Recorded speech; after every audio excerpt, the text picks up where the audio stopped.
Good morning from the beach in beautiful Carlsbad, California. We're at Carlsbad State Beach today. Just wanted to say hello to all our Agrimundo fans, and I know I left out a few names yesterday when we were mentioning a shout out to all our friends that we interviewed during our first season, but we're really excited about the IFPA coming up on the 15th, 16th, 17th, and 18th of October. You can pick up your badges on the 15th at the Hilton.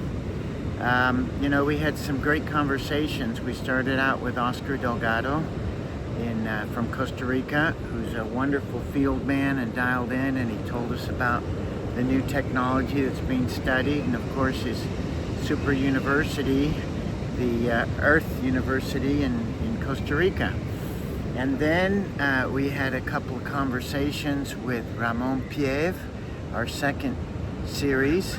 And for our third interview, we had our friend in London, Geoff Hudson-Searle. Jeff, Green Bay Packer fan and a management guru par excellence, published author and world traveler, and wonderful insights about management, which is the most important part about agriculture. It's one thing to grow the product and do all the steps right, but if you don't manage your work and keep your team together, then you've really lost the essence of everything.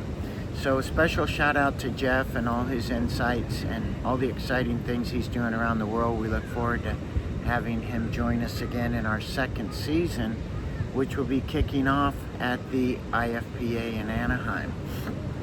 This year we're going to have more hands-on reporting on the pineapple industry, which has gone through a lot of consolidation, and I'm excited about that.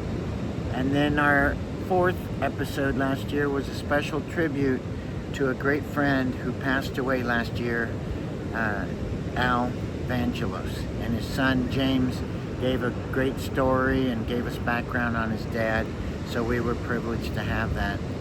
And after that, we had some really great conversations with Camilo Restrepo, a soil expert and biologist at the University in Antioquia.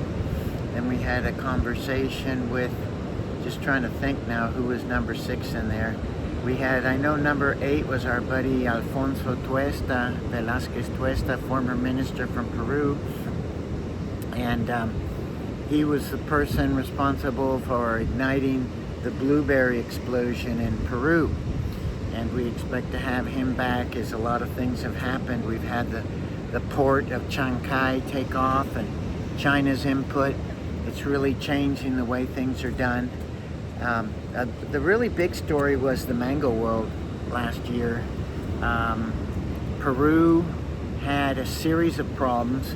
There was a shortage container, which also affected Ecuador. So there was a shortage of product in the market.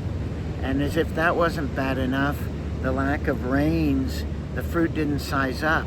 And a lot of the farmers in Peru had to just plow under their fruit. Finally, at the very end, the shipping lines, Seaboard Marine among them, were able to get containers to Peru. But it was a tough season. We had something that happened this year again out of Mexico, where the rains came in and quality problems, and the season just ended at the beginning of September. This year was really strange given the Trump tariffs, which in the case of Brazil were excessive.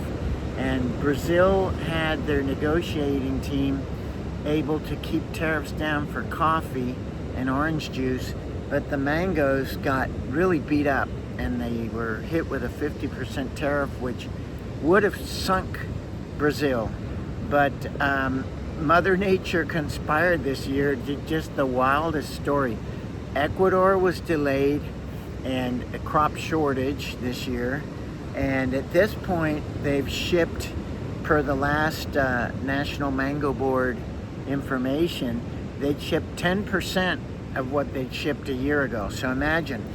Now, Brazil, once Mexico didn't come in, rolled the dice and started shipping. And by the time that Ecuador shipped its first fruit, Brazil had shipped double what it had shipped last year, even with the 50% tariffs, because Brazil, being the only game in town, was able to hold on to a $10 to $11 market. And 10 was really the break even for Brazil. Anything below 10 wouldn't make any sense. But Ecuador and Peru can sell in the $7, $8 range. So it was imperative that they get in there. Peru's late. They haven't shipped anything yet. They expect to ship in December. So there's still another month, 2 months to go. At this rate, if Brazil really ramps it up, they could see another 6 million cartons. But unfortunately, once Ecuador comes in, we're going to see the market begin to come down. But it'll be interesting to see what happens. If Ecuador were to stick with the West Coast and have it all to themselves, they'd give Brazil a chance on the East Coast. Maybe there's that type of collaboration. Who knows? We'll see what happens. But that's what's going on in the mango world, and we're looking forward to getting insights from people at Anaheim. It's going to be a lot of fun. And like I mentioned on our last podcast, my son Sebastian's going to be joining us in Anaheim. He's our production assistant. So we're really excited about teaching him the ropes and letting him have a role in all of this. We look forward to hearing from all of you. We're going to be visiting ports this year, a lot more than we did last year. We had a great conversation with the Port of Los Angeles, but they're not really a produce port. They're the biggest volume port in the United States, but that doesn't really include produce. Now, the port that's really interesting, and they've signed a memorandum of understanding with the Port of Paita, where the mangoes are shipped from.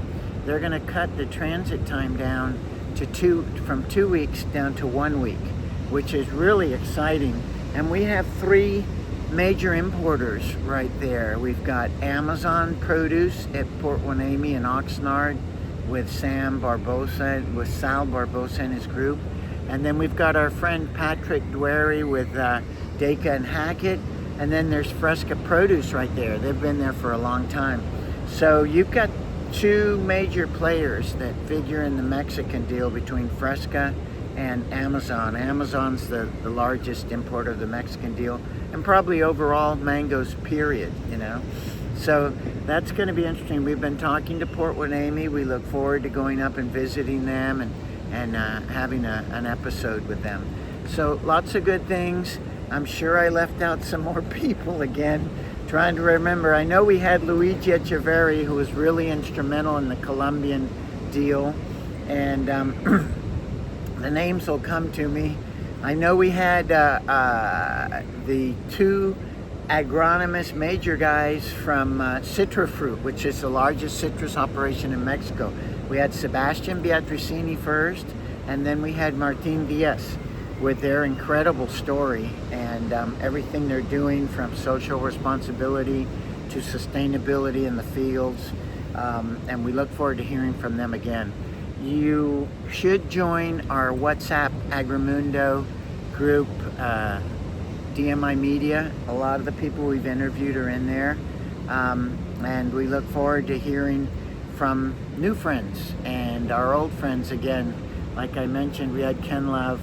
And we look forward to getting everybody together for Earth Day in 2026.